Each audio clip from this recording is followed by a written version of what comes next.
Right behind you. There you go. Hey. Sam, listen. Look, did Edward speak to you before he left town? I've been working a double shift at the hospital. I didn't even know he'd gone. Where did he go? I don't know, but I do know that he went to find a woman. You serious? My father's out looking for a woman? No, not for himself. He's got a plan to get back at Donley. What kind of plan? He's gonna find a special woman that's gonna distract Donley long enough for us to find out if he ripped us off in Brazil. Brazil? How the heck did we get to that? I got a letter from Pilar. You remember her? She was Dimitri's girl? Yeah? Well, she says Donley was in on it. He set me up. You know, he was in on the whole thing. He knew that Celia was gonna be there. He planted Pilar in my room to make it look like I was sleeping with her. So you're saying Donley engineered it? That's right. Edward thinks that he did it to get me out of Brazil. To keep you away from Cassadine? That's right. Now look, Edward wants you to take care of Monica. Take care of her? How? Don't create any waves with a divorce. Be nice, Alan, huh? Make her think that you're going along with the whole program. That's a tall order. What purpose is it? Well, we'll get her guard down. Find out if she's in cahoots with Donley. So I'm supposed to be nice to her just so she's going to be safe? That's right. Can you handle it? Yeah, I can handle it. What's your contribution in all this? I want to work on the docks right in the middle of Donley's shipping. You know, I'll tell you something. That place is too busy for them to be broke. All right, will you keep me posted? You bet.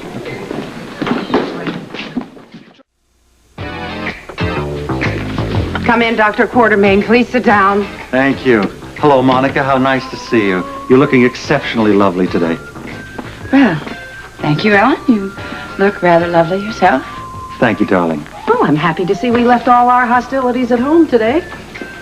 Mrs. Feeney, I wanted to apologize to you for my behavior in our last session, and I certainly want to apologize to you, too, as well. No. It was my fault, Mrs. Feeney. Really. I have no idea what got into me that day. Oh, this is wonderful. You have no idea how many people think these sessions are a waste of time, but you two are living proof that they really work. Oh, I think you have been extraordinarily helpful, really. Yes, so do I, and there's no reason why we can't work out our difficulties in a mature, adult manner. Don't you agree, Monica? Oh, yes, my sentiments exactly. Good. Well, let's get right down to it, then. It seems that the bone of contention here is child custody. Have you ever considered joint custody? What exactly does that mean? Well, the details would have to be worked out, but basically you would both retain custody of your son. Now, some couples choose to divide the time, say 6 months with the father, 6 months with the mother. I don't mean to be quarrelsome, Mrs. Feeney, but wouldn't that make it very difficult on the boy? Yes, and I don't mean to be quarrelsome, but I think it would be very difficult on the boy. That's why I am very willing to let Alan see our son on weekends and a few weeks during the summer anyway. Well, I'm perfectly willing to give you exactly the same option, Monica, because I truly believe that the boys should be with their father. I think the boy should be with his mother. After all, Alan, you do have to raise your bastard son. Jason and Alan Jr. are half-brothers, Monica, and I don't think that they should be separated. You see, I grew up without knowing my own half-brother because of his mother's selfishness. I don't want that to happen to my boys, and I repeat, Monica, the boys should be with their father. The boy, my boy, should be with his mother. Well, as I said, what kind of home are you going to provide, Alan, when you are working at the hospital 12 hours a day and spending the rest of the time chasing floozies? You also are working 12 hours a day at the hospital, Monica, and God knows what you're chasing. What is that supposed to mean? Exactly what it sounds like. You're a tramp, Monica. You always have been. You always will be. What is the word for a male tramp? I don't even think they have a word, but I can tell you, in a general sense, the word is sleazeball. You're a scuzzbag, Monica. You're a slut. Let's work out our hostilities physically. We don't really need to use these ridiculous things again, Mrs. Feeney. Absolutely not. No, really. You know, in fact, this is really just a civil conversation for us. It is? Yes. We have rather a volatile relationship. Yes, and I am sure that we can settle all our disagreements in our own inimitable fashion. Absolutely.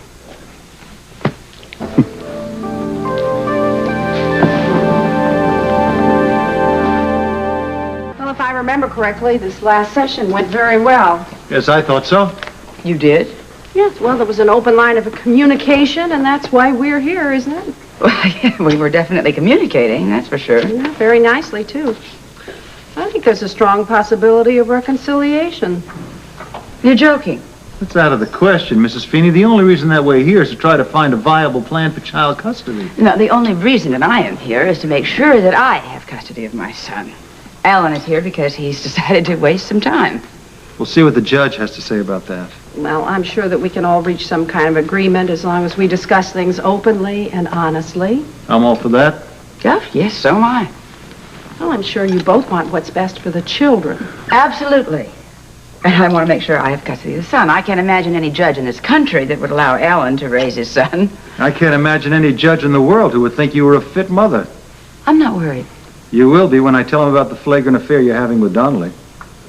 Why don't you fast forward that speech, Alan? Mrs. Feeney and I have heard it before. No, I've heard the accusations, yes, but this is the time for complete honesty and trust. Sometimes the only way a couple can clear the air and get back to the love they once had is to get everything out in the open. I agree. So, Monica, why don't you clear the air and admit that you're sleeping with Donley? I think I would much rather talk about your affair with Susan Moore. This is the mother of your son, Jason? Yes, that's right. She's dead, Mrs. Feeney. Oh, I'm sorry. And I would have liked to have killed my husband for flaunting it right in my face, living openly with his mistress and his illegitimate child. You'd still like to kill me, wouldn't you, Monica? If you interfere with my happiness, I would. There's a lot of anger in this room. I think it's Bataka time. I don't really think that's necessary, Mrs. Feeney. I'm totally under control. And so am I.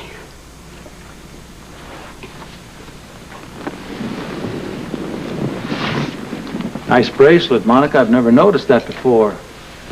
Well, it's new. Present from Donley? I don't really think it's any of your business, Alan. Why deny it? You're certainly not giving him your favors for nothing, I hope. How dare you? Why, is he too cheap to show his appreciation? He is not too cheap. This happened to cost a small fortune.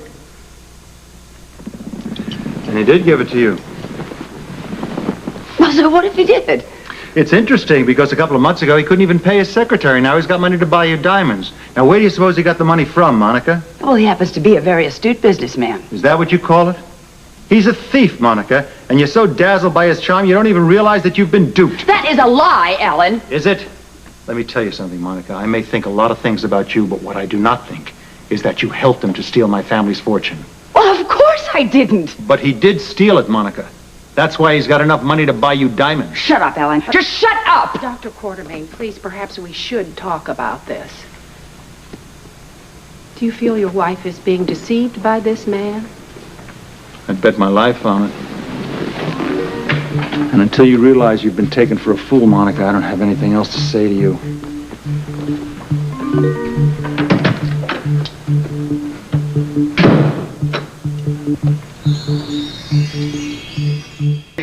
Hi, I thought I'd find you here. How's Buzz? Tony says he's doing better. What's up? I just came from a counseling session with Monica. She was wearing a very expensive bracelet. So? She admitted that Donley had given it to her. It must be worth about $15,000. Where'd he get that kind of money? That is exactly the question, and we both know what the answer is. Now, all we need to do is get some proof. Yeah, well, so what else is new? You're going to get that proof in his office. What? Are you crazy, Alan? What's the matter with you? Jimmy Lee, you did it before, and you can do it again. Look, what makes you think that Sean Donley is dumb enough to keep that kind of incriminating evidence in his office? Where else is he going to keep important papers? If we can find something to discredit him with to Monica, she'll come back over to our side, believe me. And she can be the key for us to find the proof we need. And don't ever underestimate my wife's vindictiveness. She'll throw him to the lions if she discovers how he's used her. Look at this. Forget it, forget it. I want to talk about Sean, Monica. Sean, I can wait till later. I want to see this right now. Have you seen a doctor? Yeah, as a matter of fact, I'm looking at a doctor right now, aren't I? I want to take you to the hospital. I want this examined. I don't need to be examined, Monica. Nothing's broken. I want to talk about Sean. He sure is showing his true colors, isn't he? Had his henchmen do his dirty work. What are you blaming Sean for this? Because he wanted revenge. I caught him trying to get some imports into this country illegally by not paying any duty. So I called the cops. So what did he do? He somehow finagled those imports were going to be legal. I don't know how. Well, then it doesn't make any sense to me, Lee. I mean, if Sean is not guilty of anything, then why are you accusing him of having some henchmen beat you up? Because he wanted to teach me a lesson to keep my nose out of his warehouse. Oh, boy, you know you were getting just like Alan and Edward every single day. They're accusing Sean Donley of every crime in the book. I'm telling you, Monica, he's got the Quartermain money. You gotta believe me, he did this to discredit me and to get Alan and Edward off his back. Do you have any proof? Not about the money, not yet. But if I get it, will you believe the truth? I'm a Quartermain, Jimmy Lee. I do not like to see what Lila is going through. I don't honestly like to see what Edward and Alan have to contend with. I don't want to see them out on the street financially. And I would especially not like to think that Sean was lying about Dimitri Cassadine stealing the family money. Oh, he's lying, Monica. He's lying. I know it in my guts. Then you prove it. I'll prove it. Fine. But you can tell Sean Donley something for me. That the Quartermains aren't through with him. Not by a long shot.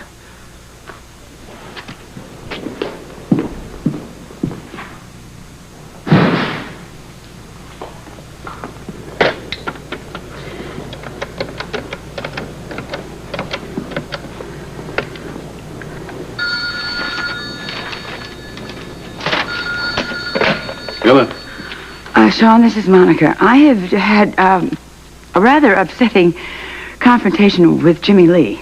Monica, you all right? I'm all right, yes. Jimmy Lee looks like hell, however.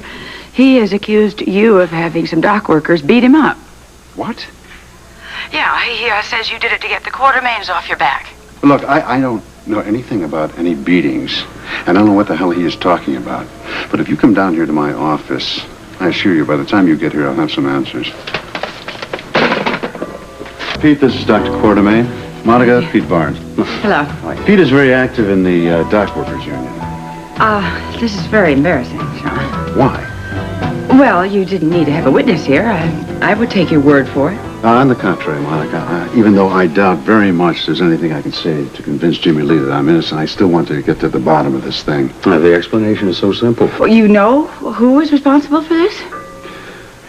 Actually, it's pretty obvious to us that the men who beat him up were acting on behalf of their fellow court workers. Now, they saw the cops come down on him because of Jimmy Lee, so they decided to teach him about the waterfront code. Which is? Keep your eyes down and your mouth shut. Oh, I see. Yeah. Now, that's a message that Jimmy Lee better get through his head. Might help him out in the future. That is, if he really intends to work on the docks. Wait a minute. Does that mean that you are condoning what they did? The people that attacked Jimmy Lee? No, of course not. As a matter of fact, I've instructed Pete to deal with those men accordingly. You might get on that, Pete. Consider it done. Thanks. Nice meeting you, Doctor. Yes, and you. Sean, you didn't have to get a witness for this, you know. Look, I just didn't want any doubts, all right? Well, let me tell you something. In my deepest, most heart, I did not believe that you were responsible for the people that attacked Jimmy Lee. I couldn't believe that. A little secret for you. What? Deep down, I felt that you didn't think I liked violence either, but I had to clear the air. There are people that have violent eyes. You don't happen to be one of them. And I don't think I could be in love with a man who did. Thanks for the vote of confidence. I'll tell you something. I have never deliberately physically harmed any other human being. And that's the truth.